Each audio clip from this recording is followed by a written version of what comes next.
Zoom drauf. Hier, da wo mein Finger ist. Ja, ich wollte mal sagen, uns haben ganz schön viele Zuschriften erreicht, Jan. Ja. Die Leute waren verwirrt und war nicht ganz klar, was du da am Anfang so zeigst. Und More evil, habe ich gesagt. Deshalb, wegen der Nummer da. Die Sticks sind more evil. Nix Moment, Signature, Hier Sebastian. steht, alles, was ich sehen kann, ist, dass der Stock von der DAK ist anscheinend. Ja, von der DAK. Willst du Ja. mal auf den Schädel haben, den Stock von der DAK? Ja, Hammel. 777. More evil. More evil than 666. More evil than everything else. One more evil. Ja. It's It's 111 more evil. War das Englisch? Au. Ja. Das sind meine Glückssticks. Mit denen klappen wirklich jeder Take. War da auch schon ein besonderes Live-Konzert dabei oder nimmst du die nur zur Aufnahme? Die nehme ich nur für Aufnahme, weil die fett sind da oben. Haben die fett? Und weil ich schon viel Spaß beim Mischen auch habe am Schluss.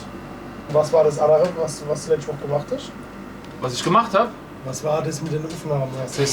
Das waren überhaupt keine Aufnahmen. Wir haben das erste Mal so geprobt, dass der Monchi vor der war. Weil er sich nämlich nicht verhalten kann wie ein normaler Mensch. Das war der stille Flur, oder? Ja, das war der stille und vor allen Dingen das dunstfreie Proberaum. Für wen jetzt? Für uns oder? Ja, für uns ist klar. Ach so. Weil ich sag nur Knoblauchsoße und deshalb muss der raus, der Bu. Das ist halt der eigentliche Grund, warum er Funkanlage hat. Ja, dass er weit weg auch stehen kann. Richtig. oder wie? Obwohl, ich glaube, es ist nicht alles mit drauf gekommen. Die Funkwelle wurden gestört. Und der Sport uns das Bauraddekolleté beim Kühlschrank öffnen. Oh, das ist alles ganz übel.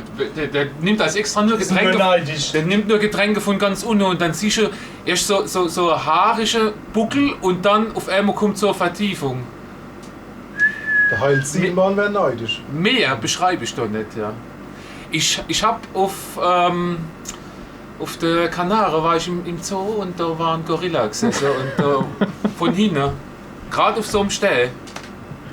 Hey, Du hast gerufen, Monchi! ja, Silberrück, ich habe gedacht, der grabt da die Banane ab oder sowas, ne? Das war er. In Wirklichkeit. Heute auch Urlaub da gemacht, hat man es aber nicht gesagt. Er wollte mir nämlich nicht sagen, wie sein Hotel hieß, deshalb. Ja, war der Loro Park, sein Hotel. Ja? Ja, genau, ja. Ich hab das Foto noch, Munji. Das sieht original aus wie du von dir. Vielleicht kennst du das ja. Nochmal ein schneller kurzer Kommentar zum Schluss. Zum Schluss, jeder ist für sich selbst verantwortlich, was das Bauarbeiterdekolleté angeht. Immer Hose hoch. Deswegen auch deine Sticks auch DAK. Mhm, Christoph, ja.